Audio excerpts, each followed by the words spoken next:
नमस्कार विद्यार्थी मित्रांनो, मी Chandrakant Suppekar sir edge classes एज्युकेशनमध्ये आपले स्वागत करतो. Edge classes education presented by 10th standard history, इतिहास लेखन, पाश्चात्य परंपरा, स्वाध्याय. आपण या अगोदरच्या व्हिडिओमध्ये इतिहास लेखन, पाश्चात्य परंपरा या पाठाचा अभ्यास केलेला आहे. या व्हिडिओमध्ये आपल्याला त्याच धड्याचा म्हणजे इतिहास लेखन ही पाश्चात्य परंपरा याचा स्वाध्यायाचा अभ्यास करायचा आहे. आत्तापर्यंत तुम्ही आमच्या चॅनलला सबस्क्राईब केलं नसेल तर प्रथमतः सबस्क्राईब करा. त्यामुळे तुम्हाला नवनवीन शैक्षणिक व्हिडिओ सर्वप्रथम मिळतील. Subscribe the channel and press the bell icon and get notification of new videos. आज आपण इतिहासाचा पहिला पाठ इतिहास लेखन पाश्चात्य परंपरा याचा स्वाध्याय पाहणार आहोत.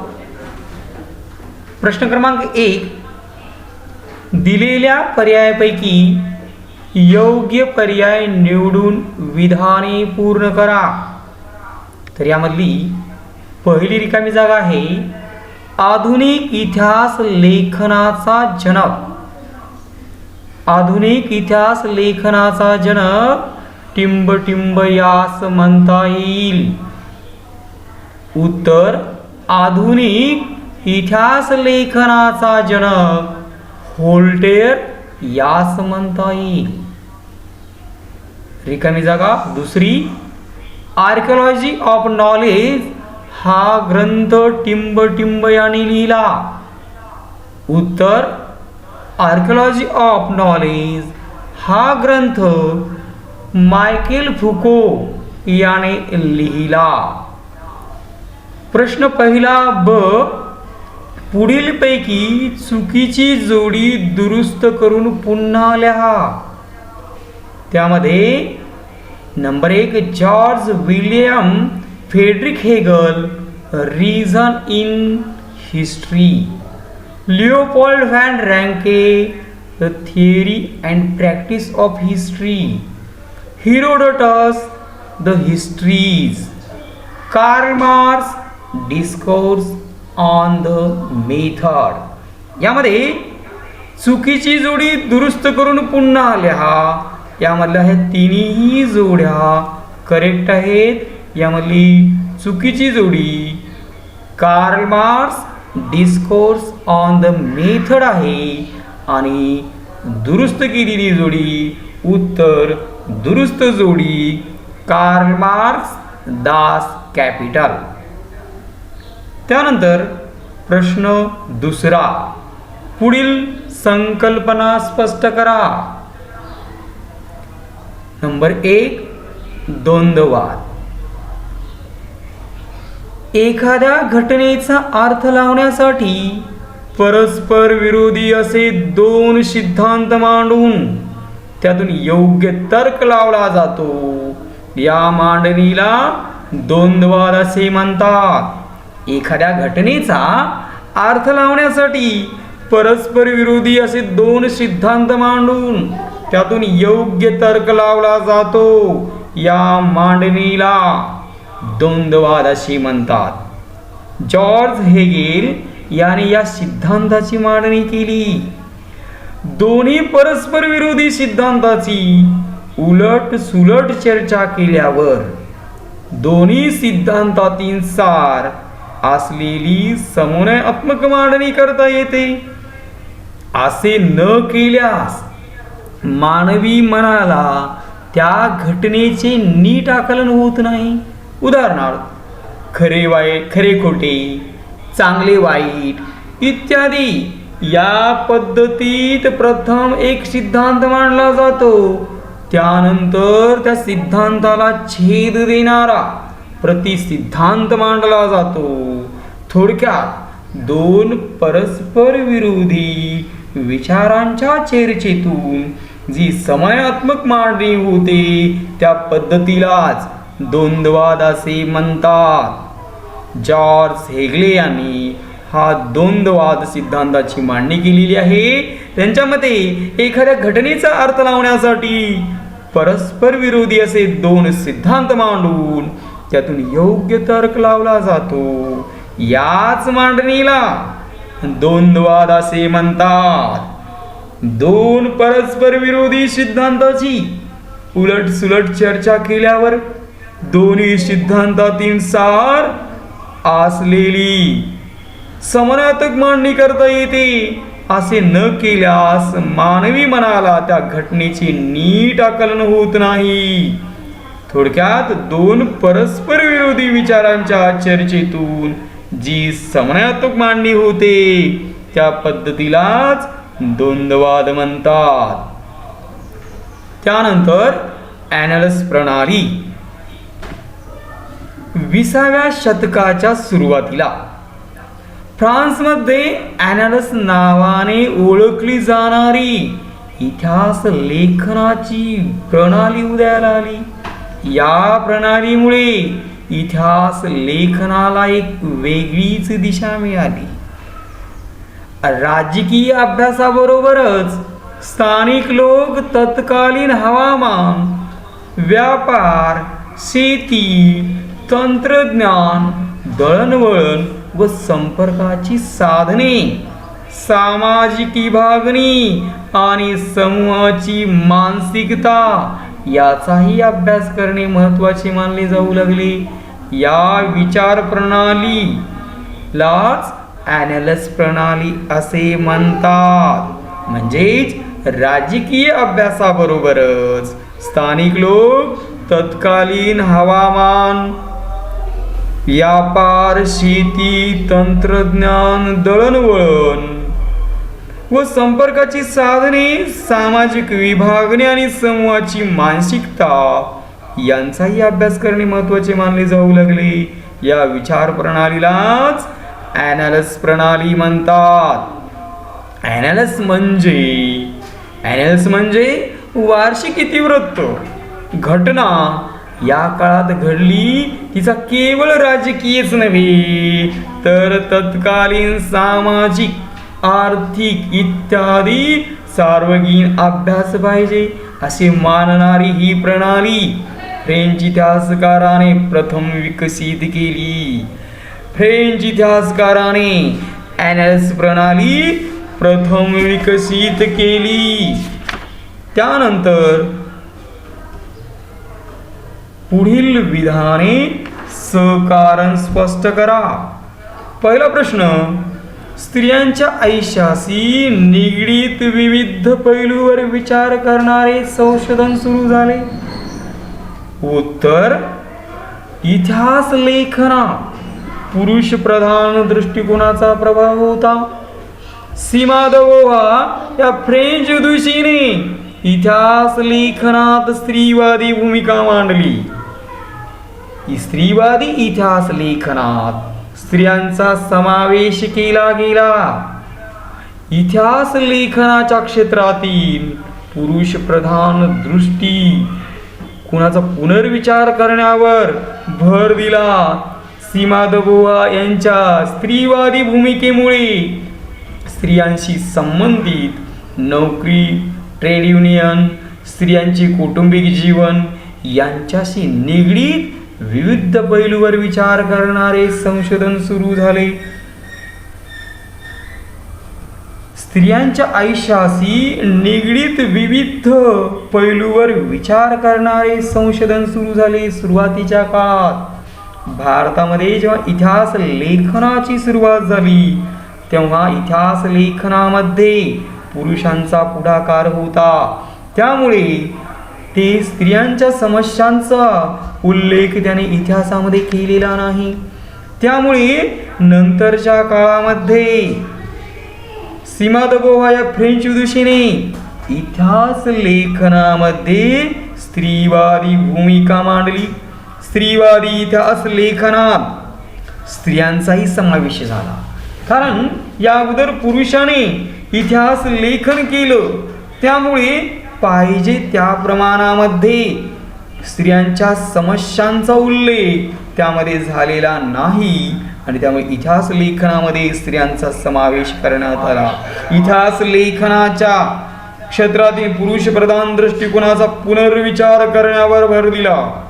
सीमा दगोहा यांच्या या स्त्रीवादी भूमिकेमुळे स्त्रियांशी संबंधित नोकरी, ट्रेड युनियन, स्त्रियांचे कौटुंबिक जीवन यांच्याशी निगडीत विविध पैलूवर विचार करणारे संशोधन सुरू झाले. प्रश्न क्रमांक 2. मायकेल फुको यांच्या लेखन पद्धतीला ज्ञानाचे पुरातत्व म्हटले आहे.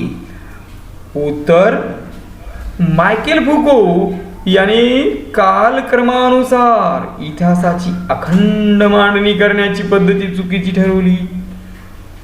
मायकेल फुको यांनी कालक्रमानुसार इतिहासाची अखंड मांडणी करण्याची पद्धत चुकीची ठरवली. त्यांच्या मते अंतिम सत्यापर्यंत पोहोचणे हे पुरातत्वांची उद्दिष्टे नसून भूतकाळातील स्थित्यांतरांचे म्हणजेच बदलाचे स्पष्टीकरण देण्याचा पुरातत्वाचा प्रयत्न असतो. मायकेल फुको यांनी इतिहासातील स्थित्यांतराचे स्पष्टीकरण देण्यावर अधिक भर दिला. म्हणून त्याच्या लेखन पद्धती ज्ञानाची पुरातत्व असे म्हटलेले आहे. मायकेल फुको यांच्या लेखन पद्धतीला ज्ञानाचे पुरातत्व म्हटले आहे. मायकेल फुको यांनी कालक्रमानुसार इतिहासाची अखंड मांडणी करण्याची पद्धती चुकीची ठरवलेली आहे. मायकेल फुको यांच्या मते अंतिम सत्यापर्यंत पोहोचणे हे पुरातत्वाचे उद्दिष्ट नसून भूतकाळातील स्थित्यांतरांचे म्हणजेच बदलाचे स्पष्टीकरण देण्याच्या पुरातत्वांचा प्रयत्न असतो. मायकेल फुको यांनी इतिहासातील स्थित्यांतराचे स्पष्टीकरण देण्यावर अधिक भर दिला. म्हणून त्यांच्या लेखन पद्धतीला मायकेल फुको यांच्या लेखन पद्धतीला ज्ञानाचे पुरातत्व असे म्हणतात. त्यानंतर प्रश्न क्रमांक 4. पुढील प्रश्नांची 25 ते 30 शब्दात उत्तरे लिहा. प्रश्न पहिला. इतिहास लेखन म्हणजे काय? इतिहास लेखन म्हणजे काय? यामध्ये याचं उत्तर: इतिहास लेखनात पुढील बाबीचा समावेश होतो. उपलब्ध ऐतिहासिक माहितीचे संकलन आणि विश्लेषण करणे, त्या माहितीची स्थळ व काळ यांच्या संदर्भात माहिती करून घेणे, त्या माहितीच्या संदर्भात योग्य प्रश्नाची मांडणी करणे, उपलब्ध माहितीचे संदर्भ तपासून चिकित्सक संशोधन करणे, या पद्धतीने केलेल्या लेखन पद्धतीला इतिहास लेखन असे म्हणतात. इतिहास लेखन हे शास्त्रशुद्ध व्हावे. इतिहास लेखन हे शास्त्रशुद्ध व्हावे यासाठी ते ऐतिहासिक माहिती ही जमवली जाते, त्याचं संकलन केलं जातं आणि त्यानंतर त्याचं विश्लेषण केलं जातं आणि ती माहिती स्थळ काळ यांच्या संदर्भात असते. त्याची माहिती करून घेतल्या जाते. या माहितीच्या संदर्भात योग्य प्रश्नाची मांडणी केली जाते. उपलब्ध माहितीचे संदर्भ तपासून चिकित्सक संशोधन करणे, या पद्धतीने केलेल्या लेखन पद्धतीला इतिहास लेखन असे म्हणतात. प्रश्न दुसरा. रेने देकार्त यांनी इतिहास लेखनात कोणत्या मताचा आग्रह धरला? फ्रेंच तत्वज्ञान रेने देकार्त यांनी इतिहास लेखनात पुढील मतांचा आग्रह धरला. त्याने लिहिलेल्या डिस्कोर्स ऑन द मेथड या ग्रंथातील एक नेम शास्त्रशुद्ध संशोधनाच्या दृष्टीने फार महत्त्वाचा मानला जातो. एखादी गोष्ट सत्य आहे असे निसंशयरित्या जोपर्यंत निश्चित होत नाही तोपर्यंत तिचा कदापिही स्वीकार करू नये. एखाद्या समस्येचे विश्लेषण आवश्यक तेवढे करावे व आधी छोट्या समस्या व नंतर मोठ्या समस्या या क्रमाने विचार मांडावे. इतिहास लेखनासाठी वापरल्या जाणाऱ्या कागदपत्रासारख्या ऐतिहासिक साधनांची विश्वासार्हता तपासून घेतली पाहिजे. फ्रेंच तत्वज्ञान रेने देकार यांच्या मते एखादी गोष्ट सत्य आहे असे निसंशयरित्या निश्चित होत नाही तोपर्यंत ती गोष्ट तो नेम आपण स्वीकारू नये. एखाद्या समस्येचे विश्लेषण आवश्यक तेवढेच करावे व आधी छोट्या छोट्या समस्या सोडवाव्यात आणि नंतर मोठ्या समस्या या क्रमाने समस्याचा विचार व्हावा. इतिहास लेखनासाठी वापरल्या जाणाऱ्या कागदपत्रासारखा ऐतिहासिक साधनांची विश्वासार्हता तपासून घेतली पाहिजे. व्होल्टेयर यांना आधुनिक इतिहास लेखनाचे जनक असे का म्हटले जाते? उत्तर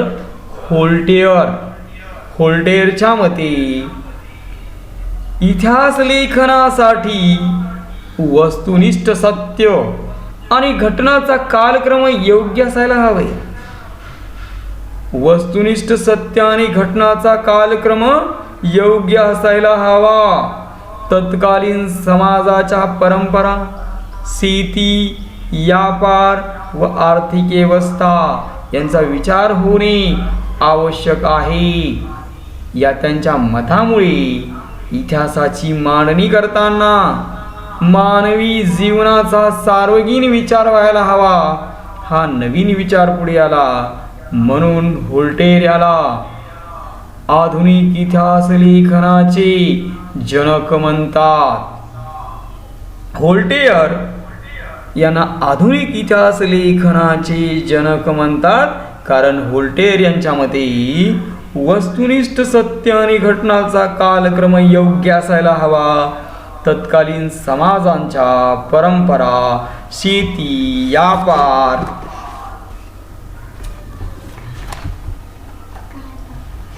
ओके. पुढील प्रश्न संकल्पना चित्र पूर्ण करा. तर त्यामध्ये प्रश्न आहे युरोपातील महत्त्वाचे विचारवंत. तर आपल्याला युरोपातील महत्त्वपूर्ण विचारवंत यांचं संकल्पचित्र पूर्ण करायचं आहे. त्यामध्ये आपल्याला एकूण 4 युरोपातील महत्त्वाचे विचारवंत सांगायचे. पहिला कार्ल मार्क्स, दुसरा व्होल्टेयर, तिसरा लिओपोल्ड व्हॅन रांके आणि चौथा रेने देकार्त. प्रश्न क्रमांक 5 पुढील संकल्पना चित्र पूर्ण करा. युरोपातील महत्त्वाचे विचारवंत Karl Marx, Voltaire, Leopold von Ranke, Rene Descartes. त्यानंतर प्रश्न क्रमांक 6 पुढील प्रश्नांची सविस्तर उत्तरे लिहा. त्यामध्ये पहिला प्रश्न आहे कार्ल मार्क्स यांचा वर्ग सिद्धांत स्पष्ट करा. उत्तर 19व्या शतकाच्या उत्तरार्धात जर्मनीच्या कार्ल मार्क्स यांनी वर्ग संघर्षांचा सिद्धांत मांडला. कार्ल मार्क्सच्या मते इतिहास हा अमूर्त कल्पनाचा नसून जिवंत माणसांचा असतो. इतिहास हा अमूर्त कल्पनाचा नसून जिवंत माणसांचा असतो. मूलभूत गरजा भागवण्यासाठी उपलब्ध असलेल्या उत्पादन साधनाच्या स्वरूपावर व मालकीवर माणसांचे नातेसंबंध अवलंबून असतात. समाजातील सर्व घटकांना ही उत्पादन साधने समप्रमाणात मिळत नाहीत. उत्पादन साधनाच्या या असमान वाटपामुळे समाजाची वर्गवार आधारित विषम विभागणी होऊन वर्ग संघर्ष सुरू होतो. मानवी इतिहास हा अशा वर्ग संघर्षाचा इतिहास आहे. उत्पादन साधने ताब्यात असलेला वर्ग अन्य वर्गाचे आर्थिक शोषण करतो. कार्ल मार्क्स याने 19व्या शतकाच्या उत्तरार्धात जर्मनीचा कार्ल मार्क्स याने जर्मन इतिहासकार कार्ल मार्क्स याने वर्ग संघर्षाचा सिद्धांत मांडला. त्यांच्यामध्ये इतिहास हा अमूर्त कल्पनाचा नसून हा जिवंत माणसांचा असतो. आपण जे काही भूतकाळात होऊन गेलेल्या घटनांना त्याची सत्यता पडताळून आपण इतिहासामध्ये त्याचा समावेश करतो. ते अमूर्त कल्पनाचा नसतो, तो जिवंत माणसांचा असतो. त्यामध्ये राजे महाराजे यांनी केलेला राज्य विस्तार, त्यांची प्रशासन व्यवस्था यांचा उल्लेख त्यामध्ये केलेला असतो. म्हणून त्यांनी म्हटले की इतिहास हा अमूर्त कल्पनाचा नसून तो जिवंत माणसांचा असतो. मूलभूत गरजा भागवण्यासाठी उपलब्ध असलेल्या उत्पादन साधनाच्या स्वरूपावर व मालकीवर माणसांचे नाते संबंध अवलंबून असतात. समाजातील सर्व घटकांना हे उत्पादन साधने समप्रमाणात मिळत नाहीत आणि उत्पादन साधनाच्या या असमान वाटपामुळे समाजाची वर्गवार आधारित विषम विभागणी होऊन त्यांच्यामध्ये वर्ग संघर्ष निर्माण होतो. उत्पादन साधने ताब्यात असलेला वर्ग अन्य वर्गाचे आर्थिक शोषण करतो. म्हणून मानवी इतिहास हा अशा वर्ग संघर्षाचा इतिहास आहे. त्यानंतर प्रश्न क्रमांक 2, आधुनिक इतिहास लेखन पद्धतीची 4 वैशिष्ट्ये कोणती? त्यामध्ये उत्तर आधुनिक इतिहास लेखन पद्धतीची 4 वैशिष्ट्ये पुढील प्रमाणे आहेत. त्यामध्ये या पद्धतीची सुरुवात योग्य प्रश्नाच्या मांडणीने शास्त्रशुद्ध पद्धतीने होते. हे प्रश्न भूतकालीन मानवी समाज घटकाने विशिष्ट कालावधीत केलेल्या कृती संबंधित असतात. या कृतीचा संबंध दैवी घटनाशी व कथाकहाण्याशी जोडलेला नसतो. त्या प्रश्नाचा उत्तरांना इतिहासातील विश्वसनीय पुराव्यांचा आधार असल्याने त्याची मांडणी तर्कसंगत असते. मानवाने केलेल्या भूतकालीन कृतीच्या आधारे इतिहासात मानव जातीच्या वाटचालीचा वेध घेतला जातो. त्यामध्ये मानवाने केलेल्या भूतकालीन कृतीच्या आधारे इतिहासात मानव जातीच्या वाटचालीचा वेध घेतला जातो. आधुनिक इतिहास लेखन पद्धतीचे 4 वैशिष्ट्ये या ठिकाणी सांगण्यात आलेले आहेत. इतिहास लेखन करताना या पद्धतीची सुरुवात योग्य प्रश्नाच्या मांडणीने शास्त्रशुद्ध पद्धतीने होणे आवश्यक असते. ही पद्धती शास्त्रशुद्ध आहे. हिची सुरुवात योग्य प्रश्नाची मांडणी करण्यापासून होते. हे प्रश्न मानव केंद्रित असतात, म्हणजे ते भूतकाळातील विविध मानवी समाजांच्या सदस्याने विशिष्ट कालावधीत केलेल्या कृती संबंधी असतात. इतिहासात त्या कृतीचा संबंध दैवी घटना किंवा देवदेवतांच्या कथा कहाण्याशी जोडण्याचा प्रयत्न केला जात नाही. यामध्ये इतिहास हा देवदेवतेचा नसतो, तर इतिहास हा जिवंत माणसांचा असतो. या प्रश्नाच्या इतिहासातील उत्तरांना विश्वासार्थ पुराव्याचा आधार असतो. त्यामुळे इतिहासाची मांडणी तर्कसंगत असते. जसं की पानिपतचं युद्ध झालं, त्याचे पुरावे आहेत. वेगवेगळ्या बखरीमध्ये त्यांचा उल्लेख करण्यात आलेला आहे. म्हणजे तो जिवंत माणसांचा तो इतिहास आहे, जिवंत माणसाने घडवलेला इतिहास आहे.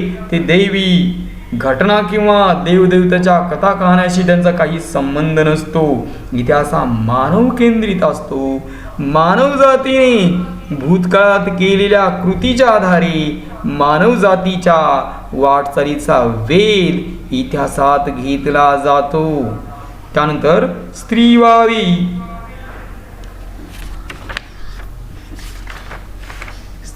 इतिहास लेखन म्हणजे काय? स्त्रीवादी इतिहास लेखन म्हणजे काय? स्त्रीवादी इतिहास लेखन म्हणजे स्त्रियांच्या दृष्टिकोनातून इतिहासाची पुनर्रचना होईल. इतिहासाच्या लेखनात स्त्रीवादी इतिहास लेखन म्हणजे स्त्रियांच्या दृष्टिकोनातून केलेली इतिहासाची पुनर्रचना होय. त्यानंतर इतिहासाच्या लेखनात पुरुषवादी दृष्टिकोनाचा प्रभाव अधिक होता, म्हणून त्यावर पुनर्विचार करावा आणि त्यात स्त्रियांचा अंतर्भाव करावा अशी भूमिका फ्रेंच विदुषी सीमा द बोव्हार हिने मांडली. त्यानंतर स्त्रीवादी इतिहास लेखन हा विचार स्वीकारला गेला. 1990 नंतर स्त्री हा एक स्वतंत्र सामाजिक वर्ग मानून इतिहास लेखनावर भर दिला जाऊ लागला. या दृष्टिकोनाला स्त्रीवादी इतिहास लेखन म्हणतात. स्त्रीवादी इतिहास लेखन म्हणजे काय? स्त्रीवादी इतिहास लेखन म्हणजे स्त्रियांच्या दृष्टिकोनातून इतिहासाची पुनर्रचना होईल. इतिहासाच्या लेखनात या अगोदर पुरुषवादी दृष्टिकोनाचा प्रभाव अधिक होता, म्हणून त्यावर पुनर्विचार करावा आणि त्यात स्त्रियांचा अंतर्भाव करावा अशी भूमिका फ्रेंच विदुषी सीमा द बोव्हार हिने मांडली. त्यानंतर स्त्रीवादी इतिहास लेखन हा विचार स्वीकारला गेला. स्त्रियांशी संबंधित नोकऱ्या, रोजगार, ट्रेड युनियन्स, स्त्रियांचे कौटुंबिक जीवन, स्त्री संस्था या सर्वांवर सविस्तर संशोधन सुरू झाले. 1990 नंतर स्त्री हा स्वतंत्र सामाजिक वर्ग म्हणून इतिहास लिहिण्यावर भर दिला जाऊ लागला. या दृष्टिकोनाला स्त्रीवादी इतिहास लेखन असे म्हणतात. यापूर्वी स्त्रिया हा इतिहास लेखनामध्ये समाविष्ट नव्हत्या. जेव्हा भारताचा इतिहास लिहिला गेला, सुरुवातीच्या काळामध्ये जो इतिहास लेखनाची सुरुवात झाली, तेव्हा इतिहास लेखनामध्ये पुरुषांचं वर्चस्व होतं. त्यामुळे खऱ्या अर्थाने स्त्रियांच्या समस्यांचा उल्लेख इतिहासामध्ये आलेला नाही किंवा स्त्रियांबद्दल इतिहास लिहिला गेलेला नाही. हे फक्त भारतातच नसून पाश्चात्य राष्ट्रामध्ये सुद्धा या गोष्टी जाणवलेल्या आहेत. आणि पहिल्यांदा फ्रेंच विदुषी सीमा द बोव्हार हिने इतिहास लेखनात स्त्रियांचा अंतर्भाव व्हायला पाहिजे अशी भूमिका मांडली. आणि त्यानंतर स्त्रीवादी इतिहास लेखन, स्त्रिया हे इतिहास लेखन करण्यामध्ये त्यांनी पुढाकार घेतलेला आहे. स्त्रियांशी संबंधित नोकऱ्या असतील, रोजगार, ट्रेड युनियन, स्त्रियांचे कौटुंबिक जीवन, स्त्री संस्था या सर्वांवर सविस्तर संशोधन सुरू झाले. 1990 नंतर स्त्री हा एक स्वतंत्र सामाजिक वर्ग मानून इतिहास लिहिण्यावर भर दिला जाऊ लागला. या दृष्टिकोनाला स्त्रीवादी इतिहास लेखन असे म्हणतात. त्यानंतर प्रश्न नंबर 4, लिओपोल्ड व्हॅन रॅन्के यांचा इतिहासविषयी दृष्टिकोन स्पष्ट करा. लिओपोल्ड व्हॅन रॅन्के यांचा इतिहासविषयी दृष्टिकोन स्पष्ट करा. उत्तर: इतिहासाचे चिकित्सक पद्धतीने संशोधन व्हावे. इतिहासाचे चिकित्सक पद्धतीने संशोधन व्हावे. इतिहास लेखन करताना ऐतिहासिक घटनाशी संबंधित सर्व कागदपत्रे, दस्तऐवज यांचा कसून शोध घेणे आवश्यक आहे. त्यानंतर नंबर 2, या सखोल संशोधनामुळे आपल्याला ऐतिहासिक सत्यापर्यंत पोहोचता येते. इतिहास लेखनात काल्पनिकता नसावी. इतिहास लेखनामध्ये काल्पनिकता नसावी. इतिहास लेखन करताना लिओपोल्ड व्हॅन ड्रँके यांनी इतिहास लेखन कसे करावे याविषयी मांडलेल्या मतातून त्यांचा इतिहासविषयक दृष्टिकोन स्पष्ट होतो. ते म्हणतात की इतिहासाचे चिकित्सक पद्धतीने संशोधन व्हावे.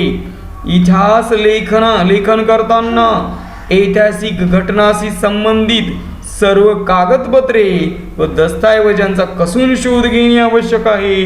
या सखोल संशोधनामुळे आपल्याला ऐतिहासिक सत्यापर्यंत पोहोचता येते. इतिहास लेखनात काल्पनिकता नसावी. जागतिक इतिहासाच्या मांडणीवर भर द्यावा. जागतिक इतिहास लेखनाच्या मांडणीवर भर द्यावा अशा पद्धतीने लिओपोल्ड व्हॅन ड्रँके याने इतिहास लेखनात या दृष्टिकोन मांडलेला आहे. लिओपोल्ड व्हॅन ड्रँके यांच्या मते इतिहास लेखन कसे करावे याविषयी मांडलेल्या मतातून त्यांचा इतिहासविषयक दृष्टिकोन स्पष्ट होतो. इतिहासाचे चिकित्सक पद्धतीने संशोधन व्हावे. इतिहास लेखन करताना ऐतिहासिक घटनाशी संबंधित सर्व कागदपत्रे दस्तऐवज याचा कसून शोध घेणे आवश्यक आहे. या सखोल संशोधनामुळे आपल्याला ऐतिहासिक सत्यापर्यंत पोहोचता येते. इतिहास लेखनात काल्पनिकता नसावी. जागतिक इतिहासाच्या मांडणीवर भर द्यायला हवी. कारण इतिहास लेखन करताना भूतकाळामध्ये घडून गेलेल्या ज्या काही घटना होत्या त्या घटनाबद्दल इतिहास लेखना. विद्यार्थी मित्रांनो, आपण प्रश्न 6व्यातला 4था प्रश्न म्हणजे लिओपोल्ड व्हॅन ड्रँके यांचा इतिहासविषयी दृष्टिकोन स्पष्ट करा. यामध्ये बघितलं की इतिहासाचे चिकित्सक पद्धतीने संशोधन व्हावे. इतिहास लेखन करताना ऐतिहासिक घटनाशी संबंधित सर्व कागदपत्रे व दस्तऐवज याचा कसून शोध घेणे आवश्यक आहे. या सखोल संशोधनामुळे आपल्याला ऐतिहासिक सत्यापर्यंत पोहोचता येते. इतिहास लेखनात काल्पनिकता नसावी. जागतिक इतिहासाच्या मांडणीवर भर द्यायला हवा. लिओपोल्ड व्हॅन ड्रँके यांच्या मते इतिहास लेखन करताना इतिहासाचे चिकित्सक पद्धतीने जे इतिहास लिहिण्याकरता जे भूतकाळातील साहित्य प्राप्त झालेले आहे त्या साहित्याचं चिकित्सक पद्धतीने संशोधन होणे आवश्यक आहे. आणि त्यानंतर इतिहास लेखन करताना ऐतिहासिक घटनाशी संबंधित असणारे सर्व कागदपत्रे त्याच्याशी संबंधित असणारे शिलालेख किंवा इतर कागदपत्राचाही शोध घेणे आवश्यक आहे. आणि या संशोधनामुळे आपला ऐतिहासिक सत्यापर्यंत पोहोचता येते. कारण इतिहास हा काल्पनिकतेवर आधारित नसतो, ते सत्यतेवर आधारित असतो.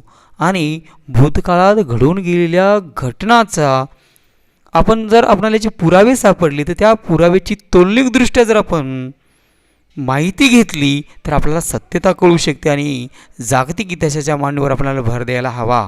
इतिहास लेखन करताना ऐतिहासिक घटनाशी सर्व कागदपत्रे दस्तऐवज याचा कसून शोध घेणे आवश्यक असते. लिओपोल्ड व्हॅन ड्रँके यांचा इतिहासविषयक दृष्टिकोनामध्ये इतिहासाचा चिकित्सक पद्धतीने संशोधन व्हावे. इतिहास लेखन करताना ऐतिहासिक घटनाशी संबंधित सर्व कागदपत्रे व दस्तऐवज याचा कसून शोध घेणे आवश्यक आहे. या सखोल संशोधनामुळे आपल्याला ऐतिहासिक सत्यापर्यंत पोहोचता येते. इतिहास लेखनात काल्पनिकता नसावी. जागतिक इतिहासाच्या मांडणीवर भर द्यायला हवा. अशा पद्धतीने आपण पहिल्या धड्याचा स्वाध्याय पाहिलेला आहे. पुढील व्हिडिओमध्ये दुसऱ्या धड्याचा म्हणजे इतिहास लेखन आणि भारतीय परंपरा याचा स्वाध्याय पाहिला जाईल.